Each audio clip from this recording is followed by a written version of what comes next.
German पनडुब्बी निर्माता थीसन group marine system भारतीय नौसेना की लंबे समय से लंबित परियोजना 75 के लिए अनुबंध हासिल करने की उम्मीद कर रहा है। उसका मुकाबला स्पेनिश फर्म नविंतिया से है। थीसन ग्रुप ने भारत को अपनी 214 क्लास की पनडुब्बियों की पेशकश की है। वहीं नविंतिया ने S80 पनडुब्बी का ऑफर दिया है। ऐसे में भारतीय नौसेना इन दोनों देशों की पनडुब्बियों को टेस्ट कर रही है। इसके लिए हाल में ही भारतीय नौसेना के एक्सपर्ट की टीम कार्टाजेना में नविंतिया के एयर इंडिपेंडेंट प्रोपल्शन को टेस्ट किया है। बड़ी बात यह है कि थीसन ग्रुप की 214 क्लास की पनडुब्बियों में AIP तकनीक पहले से ही लगी हुई है और कॉम्बैट में टेस्ट की जा चुकी है, जबकि स्पेनिश कंपनी नविंतिया के साथ ऐसा नहीं है।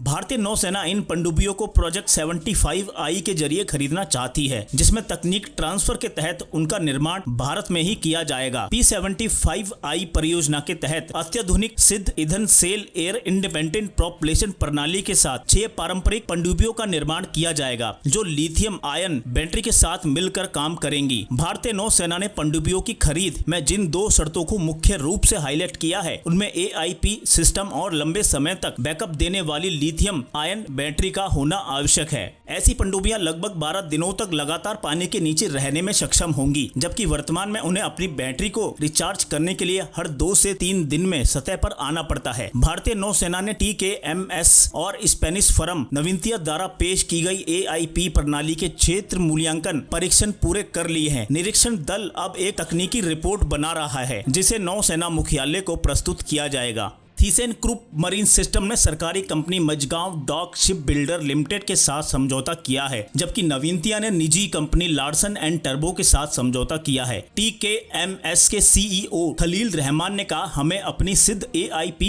तकनीक पर पूरा भरोसा है और हम MDL के साथ डिजाइन अवधारणा के अंतिम चरण में हैं, जिसमें स्टील्थ विशेषताएं शामिल होंगी। उन्होंने कहा कि सामान्य पनडुब्बियों के विपरीत जो अधिक गोलाकार होती हैं, भारतीय परियोजना के लिए वही डिजाइन कोणीय है, जो इसे कम सोनार सिग्नेचर यानी स्टील्थ विशेषताएं देगा। उन्होंने कहा कि TKMS द्वारा AIP प्रणाली के साथ 52 पनडुब्बियां सेवा में हैं या निर्माणाधीन हैं। जर्मन कंपनी ने भारतीय नौसेना की मांग के अनुसार टेक्नोलॉजी के पूर्ण ट्रांसफर का वादा किया है और जोर देकर कहा है कि जर्मन सरकार गारंटी देगी। रहमान ने कहा कि TKMS नई पनडुब्बी का डिजाइन बना रही है, लेकिन वह नौसेना के एज पर ऑर्डर डिजाइन को भारतीय सरकार को सौंप देगी। परियोजना के प्रस्ताव के लिए अनुरोध के अनुसार पहली पनडुब्बी अनुबंध पर हस्ताक्षर करने के 7 साल बाद वितरित की जाएगी और इसमें 45% स्वदेशी स्ट्रक्चर होगा। इसके बाद प्रत्येक वर्ष एक पनडुब्बी वितरित की जाएगी, जिसमें समग्र कार्यक्रम में 60% स्वदेशी स्ट्रक्चर होगा।